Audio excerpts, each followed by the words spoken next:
The head chef suddenly said he was quitting and left.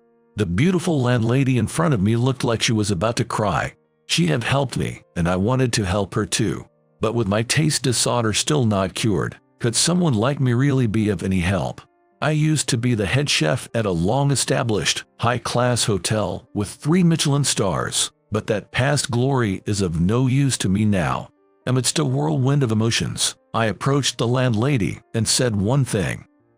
If you don't mind, could you show me to the kitchen? John Smith. There's no one in the culinary industry who doesn't know my name. I served as head chef at a 3-star hotel in New York City for several years. I had impressed the taste buds of countless people. It had been decades since I came to the big city and dove into this world. There had been many hardships. Of course, there were good times too, but most of the memories that come to mind when looking back are like a living hell. Thinking about it now, I'm amazed that I made it this far without quitting. However, a few years ago, an infectious disease suddenly appeared in countries around the world, and I lost my sense of taste. It happened while I was in the restaurant kitchen as usual, making dishes to serve customers and tasting them. Something was off. I took another bite, but it still seemed strange. For some reason, the flavors just weren't coming through clearly. This had never happened before. Maybe I'm sick. Telling myself that there are days like this, I informed the hotel owner that I was not feeling well and went home early that day. But I had no appetite and went to bed still harboring a vague sense of unease. The next day, I stood in the hotel kitchen as usual, cooked some dishes, and tasted them. Once again, something was off. I couldn't really tell how they tasted. A chill ran down my spine, and I had the other kitchen staff taste the food too. What's gotten into you all of a sudden? It's rare for you to ask us to taste your food. Just do me this favor, will you? I'd like to get some input from others for a change. If you say so, understood. We'd be honored to sample the head chef's cooking. Well then, let's dig in. My heart was pounding. I nervously asked, "How is it?" "It's delicious, but somehow it tastes a little different from the dishes you usually make, chef." Saying that, they looked down with slightly apologetic expressions. "I see. Sorry for putting you on the spot like that. To be honest, since yesterday I haven't been able to taste things properly. I thought it was weird too. Guess there really is something wrong with me." I said all this in a rush and then fled from the kitchen. I immediately went to the hospital to get checked out. They told me I had developed a taste disorder as an after effect of the infectious disease. How could this be? For someone who cooks for a living to lose their sense of taste. I had heard of a certain musician who continued making music even after going deaf, but cooking was a different story. Even after the outbreak subsided, my taste didn't return for a long time, and I felt like I was standing at the edge of despair. Even if I could make the dishes, I couldn't serve customers something I couldn't taste for myself. Should I have other people check the flavors for me from now on? No, even if I did that, what good would it do if I couldn't confirm the taste myself? There'd be no way to make adjustments.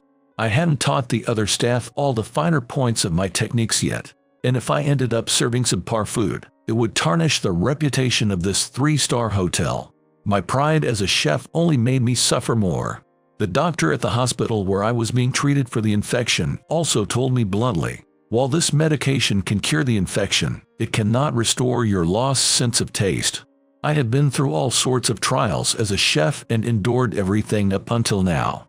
However, when given such a clear death sentence, I couldn't help but feel a crushing pressure unlike anything I'd experienced before. The doctor then continued, "Considering the stress of your executive position, why not take this opportunity to rest a bit?" It was true that being head chef at a 3-star hotel was not without its stresses. Of course, seeing people enjoy my cooking made me truly happy. Moreover, serving it at a 3-star restaurant was the highest honor for a chef. But on the flip side, the immense pressure that came with it was undeniable. Withstanding that pressure while fighting each day as a chef and as the head chef of a 3-star hotel. That's precisely why, on the way home that day after what felt like a death sentence from the doctor, certain words slipped from my mouth. "I'm so tired." In that instant, I caught myself and instinctively covered my mouth with my hand. As someone with the privilege of being allowed to cook, and out of respect for those who enjoy my cooking, I had avoided saying those words, thinking them rude. I let the hand covering my mouth fall limply. Along with a sense of guilt for having said it, I also felt as if a weight had been lifted from my shoulders. That day, I cast aside a piece of my pride as a chef. Now, several days later, I woke up not in a spacious, beautiful apartment in Nice, but in a nostalgic wooden house. That's right. Following the hospital doctor's advice, I had left the city to come to Hawaii, where my mother's family home was. My mother had passed away a few years ago, and this house had been vacant with no one living in it. The fact that no one was here was no different from my apartment room in the city, but somehow this house gave off a calming tranquility. Waking up and getting out of bed, I stretched in the sunlight on the veranda. Glancing outside, I saw nature everywhere, the kind that soothed my body after being caught up in the hustle and bustle of the city. After finishing breakfast, I walked around the country roads, relying on my hazy childhood memories. The passage of time hadn't changed the natural scenery. My heart leaping with nostalgia, I strolled along the empty rural roads. Before long, I entered the shopping district. Perhaps because it was morning, or due to the impact of the infectious disease, not a single person was around and it was very quiet. In my memory, it was always crowded with people, so this level of quiet felt a bit lonely. Walking a little further into the shopping district, I looked around. Some things had changed, but traces of the good old days remained. Then my feet came to a stop. What made me pause was a certain inn. It was odd for there to be an inn in a shopping district in the first place, but that wasn't why I stopped. This used to be a small inn run by a friend of my mother's. The inn's name was Elegance. The reason I stopped here was because I remembered eating delicious local cuisine here. The wooden parts of the building looked quite weathered, but that only added to its charm. I made my way to that inn as if retracing old memories. Sliding the door open, I was greeted by a woman. She was likely the landlady here. She had long, glossy hair tied back, and her slender hands were clasped gracefully in front of her. However, she seemed too young to be my mother's friend. The woman slowly raised her head and our eyes met for the first time. She greeted me with a charming smile. "Welcome. Thank you for coming." She was a very beautiful woman. I couldn't take my eyes off her for several seconds. Her name was Hannah Miller. She seemed to be the only daughter of the former landlady who had run this inn when I was a child, a friend of my mother's. According to her, my mother's friend, the woman who had been the landlady here, had already passed away, and Hannah, her daughter, had taken over, and her father, Ben, apparently managed the inn as a head chef and manager. As we talked, the conversation gradually livened up, and since I was here anyway, I ended up staying at the inn. After getting a spa treatment and changing into a robe, I returned to my room to find Hannah preparing a meal. Every single one of her movements was careful and refined, truly beautiful. Captivated by the sight of her, I stood still in the doorway. When she noticed me, she smiled gently. Feeling embarrassed, I hurried into the room. I expressed my gratitude to Hannah for preparing dinner and sat down in front of the meal she had laid out. Before me was a lavish spread of dishes. Even now, I vividly remembered the flavors at this inn. That's how delicious it was. My spirits lifted at the thought of enjoying that taste again at this inn. But just as I picked up my fork with a flourish and brought the food to my mouth, I remembered. That's right, I can taste anything now. Recalling my taste disorder, the hand carrying the food to my mouth lost its momentum. Ever since losing my sense of taste, I had lost my appetite for meals and had been getting by on the bare minimum nutrition from supplements and such. Perhaps that was why. Enticed by the sight of a proper meal for the first time in a while, I had completely forgotten. I then resumed cautiously bringing the food to my mouth. As expected, something about the dish felt off to me. However, it was far too unnatural of a difference to be due to my taste disorder. Had the cooking changed a bit? The ingredients? The seasonings? Before I knew it, the chef in me was showing himself a little. I nervously asked Hannah about it. She lowered her head and began to speak with a gloomy expression. It was only recently that Hannah's father Ben, who had been the head chef, had to step back.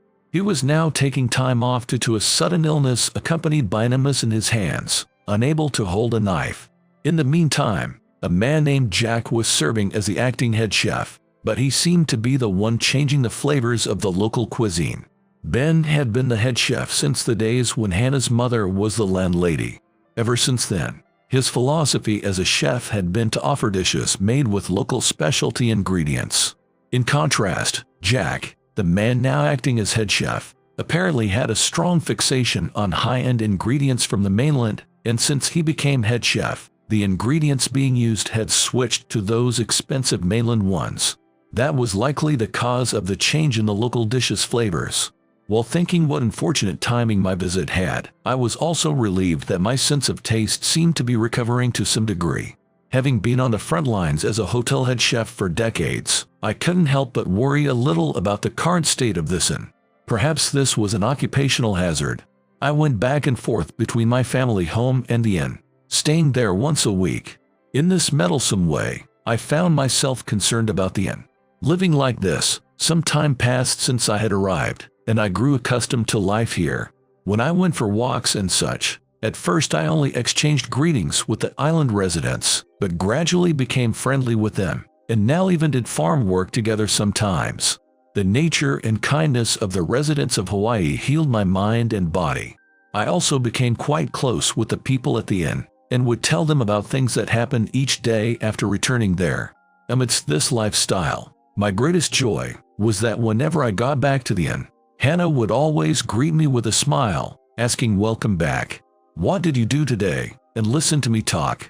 Somehow, chatting with her like this, I felt like I could forget my worries and my heart would grow warm. On top of that, I had recently begun to notice my sense of taste slowly returning bit by bit, giving me a small measure of relief. But one day, when I dropped by the inn as usual, I found Hannah sighing and hanging her head. Hey there, Hannah, are you okay? You look down. Is something troubling you? Oh, John. No, I'm fine. Worried by her weak smile, I said, if there's anything wrong, feel free to tell me. I'm happy to listen if it would help. Actually, still hanging her head, Hannah told me in bits and pieces. Jack's self-centered ingredient procurement that she had mentioned before was apparently putting a strain on the inn's finances. Hannah and Ben had discussed this with Jack many times, but it always devolved into arguments and Jack's reckless behavior never stopped. They persistently tried to persuade him, but he wouldn't listen at all, and in the end he declared, if I'm gone, this crappy old inn is finished anyway. I'm out of here, and left. Jack hadn't come to the inn at all since then. For better or worse, by the time he stopped showing up, the business had already taken a major downturn, to the point that they were driven to the brink of bankruptcy in 100 days. I held my breath at this excessively horrible situation. In my long career as a chef, I had seen all sorts of people, but I couldn't overlook Jack's conduct as a fellow chef. And I also wanted to save this inn that offered the local cuisine I loved so much. I wasn't sure how much I could do as I was now, but as a chef, I wanted to save this inn as much as possible. Filled with that desire, I gazed at Hannah and simply said, could you show me the ingredients you have left? Although I hadn't explained who I was, Hannah seemed to already know, perhaps having heard from my late mother. On the way to the kitchen, she told me, it's so reassuring to have you here. However, since my sense of taste hadn't fully returned, I couldn't feel straightforwardly happy about it. I could only express my thanks with a somewhat troubled air. More than that, what caught my attention was how Hannah, who had said that to me, clearly had less energy than when she had greeted me at the inn's entrance. I wanted to cheer her up somehow. That feeling quickened my steps as I headed to the kitchen. In the kitchen, Hannah and I were joined by Ben, Hannah's father and the former head chef, who had rushed over to advise me as my sense of taste still wasn't completely back. I picked up a kitchen knife for the first time in several days. When was the last time I had stood in a kitchen? Briefly pondering that, I promptly surveyed the ingredients that had been prepared. Every single one looked fresh and delicious. Moreover, many of the ingredients here were vegetables and such grown by the people I had done farm work with. While I had mainly done Western-style cooking at restaurants, I had of course made all sorts of dishes before arriving here. Plus, my specialty was creative cuisine. Especially popular in my restaurants were my original dishes that mixed Asian and Western elements. As I grasped the knife and began cooking, I was relieved to find my skills hadn't rested. Following Ben's advice, I proceeded through the steps and successfully completed the local cuisine. Since my sense of taste hadn't returned, I had Hannah sample it in my place. As she brought the food to her mouth, her eyes sparkled and she happily told me it was delicious. Seeing her reaction made me want to taste it too, so I nervously took a bite of the finished dish. A nostalgic sensation shot through my body. Despite my sense of taste not being fully back, I felt I had perfectly recreated the flavors I ate in my childhood. Following suit, Ben tasted it too, and a complex expression of surprise, acknowledgement, and seeming frustration crossed his face. From that day onward, until Hannah's father could cook again, I assisted in the inn's financial recovery as a substitute head chef. At first I thought there would be criticism from the other chefs, but Hannah must have explained the situation. There was no criticism, and the work proceeded smoothly. Seeing this, Ben wryly smiled and said, "It's even more lively than in my day." Hannah giggled softly as she looked at him. The inn's business steadily recovered after that. Starting with the previously unpopular local cuisine, positive word of mouth about the inn began to spread. Now the inn was booked up half a year in advance. The inn that had been set to go bankrupt in 100 days was now a 3-star establishment known far and wide for its delicious local cuisine. Even after my break ended and I returned to the hotel, I kept in touch with Hannah about the inn's management. Our relationship continued after that too, with me checking in on the inn whenever I came back to my hometown during time off. On this particular day, I had taken a vacation and was heading to my hometown. But when I arrived at the inn, it wasn't bustling with activity as usual. Thinking some problem must have come up again, I hurried in through the back. There I found Ben and Hannah chatting and laughing. Noticing me enter with a worried look, the two burst out laughing. It seemed today was a regular closed day. Seeing them laughing, I let out a sigh of relief. I then joined in their jovial conversation, reminiscing about old times. Somehow, in the flow of the discussion, it was decided that Hannah would show me around the local area. We invited Ben too, but he declined with some plausible excuse. Since Hannah was in her work clothes, she said it would take a bit for her to get ready and left the kitchen. For the first time, I was alone with Ben. An awkward silence followed, but then Ben began to speak haltingly. He started with what motivated him to run this inn, and ended with an apology to Hannah, saying he had caused her nothing but hardship since her mother passed away.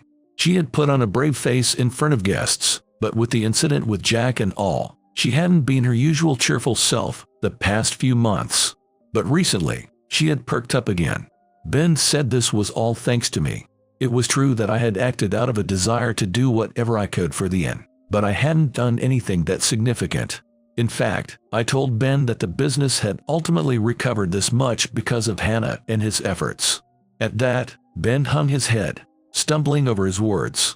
Slapping his bent knees as he sat, he looked straight at me as if he had made up his mind about something. "Please take care of my daughter." I froze in surprise, and in that time Ben left the kitchen after saying just that, trading places with Hannah who had returned. "Sorry to keep you waiting." At those words, I turned around and froze again. Standing there was Hannah, now in a dress instead of her usual work clothes. I had only ever seen her wearing her work clothes, so when she came out in a dress, I was captivated by her unfaded beauty and couldn't take my eyes off her. Hannah also shyly turned away. Feeling flustered by the sight of her, I left the inn together with Hannah. Since we had only interacted through work before, going out together on a day off like this made us both nervous.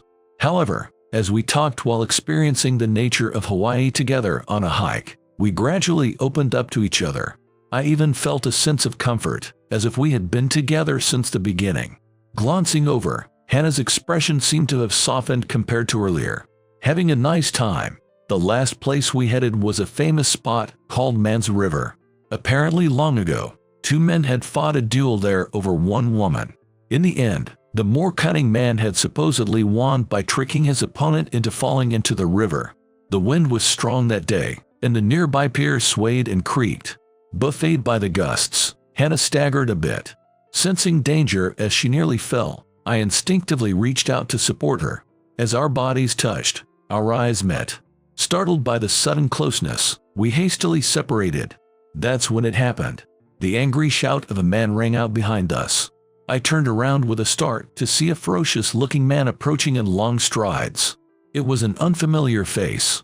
Thinking it might be an acquaintance of Hannah's, I glanced her way. Her expression had completely changed from the bashful blushing earlier to one of fear. In a trembling voice, she murmured, "Jack." So he was the ringleader who had driven the inn to the brink of bankruptcy. Realizing that, my heart began to seethe with anger. I stood in front of Hannah as if to protect her and asked the man what he wanted. Jack seized me by the collar and raised his voice. "It was you, wasn't it? You're the one who got in my way. I went to the trouble of drugging the head chef so he couldn't cook anymore. You ruined all my plans." I froze at this unexpected outburst. Drugs.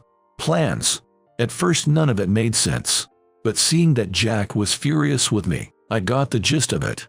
This man had apparently taken the head chef position with the intention of running the inn into the ground from the start.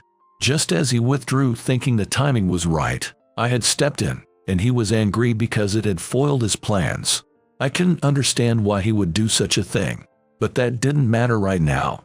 Regardless of the reason, this was the ringleader who had tried to ruin the inn. The inn I had loved since I was a kid had almost been destroyed by this man. He had used underhanded means to drag Ben down and tried to usurp his position. And worst of all, he had frightened Hannah. As a chef and as a human being, I could not forgive him. I grabbed him by the collar in return and first told him to apologize to Hannah. But Jack wouldn't listen and shoved me, still gripping my collar. Caught off guard, I stumbled backward and slammed my back hard against a nearby tree. I rarely got angry, even at work, but Jack's egregious past actions seemed to have made my blood boil. After that, we repeatedly grappled and argued, punching and being punched countless times, hurling insults back and forth. I couldn't make out what was being said. I lost track of how many times I was hit, perhaps because it went on for quite a while. After a certain point we both grew tired and distanced ourselves. Then, in that unpleasant moment of silence, Jack charged at me. However, he tripped on a small protruding rock and tumbled into man's river behind me. The river must have been deeper than it looked, as Jack flailed about as if drowning. Even if he was someone I could never forgive, all I wanted was for Jack to apologize to Hannah and Ben. I desperately tried to save him, but the river's current was swift. Jack was swallowed up by the murky waters of man's river and disappeared from sight. A short while later, the police that Hannah had contacted arrived on the scene. A thorough search was conducted downstream of man's river to look for Jack. Hannah and I were also questioned in detail about what had happened. It seemed the search continued during that time, but in the end Jack was never found. It was an unpleasant outcome, but ultimately it was a disaster of his own making. Divine retribution for his actions, one could say. Just like the cunning man who sank into man's river long ago. Several years passed, and I quit my position as the hotel's head chef. It was a shame to let go of the status I had built up until then. When I submitted my letter of resignation, the hotel owner and other employees said much the same thing. But ever since the incident at that inn, I had started thinking about my own life. Why had I wanted to become a chef in the first place? Frankly, I thought I had been so desperate to survive as a chef that I had forgotten that fundamental part. However, just before returning home at the end of my vacation, I saw a photo of my mother displayed on the shelf. Seeing that, I remembered. When I was little, the first person to eat a meal I cooked was my mother.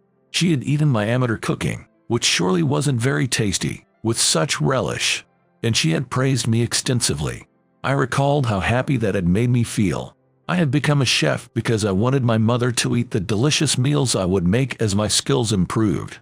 I became a chef simply because there was one person I wanted praise from. I realized I had lost sight of what I was cooking for and who I was cooking for.